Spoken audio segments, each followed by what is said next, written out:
rashin haihuwa, ya za a yi ka gane istimina'i ya haifar ma da matsala ta rashin haihuwa? Alamomi guda uku ne za ka ji ka tabbatar da istimina'i da ka yi a baya ko kake ciki yanzu ya haifar ma da matsala ta rashin haihuwa. Ka yi istimina'i, ka zo ka daina jin daɗin istimina'in kwata-kwata. Idan dai har ka ji wannan, to ya haifar ma da matsala ta rashin haihuwa.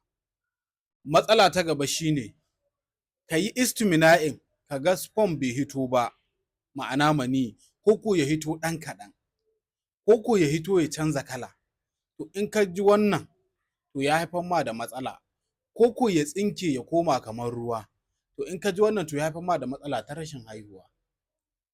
Alama ta uku shine ka daina ƙin barin istimina'in, kana so ka bari ka kasa, sai ka zo ka yi daga baya kai da ma ka sani ba kai ba, ka ce ba za ka ƙara ba kuma ka je ka ƙara yi.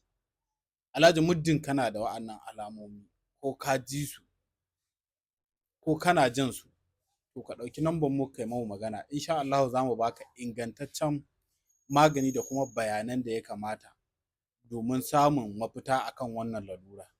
Mun gode.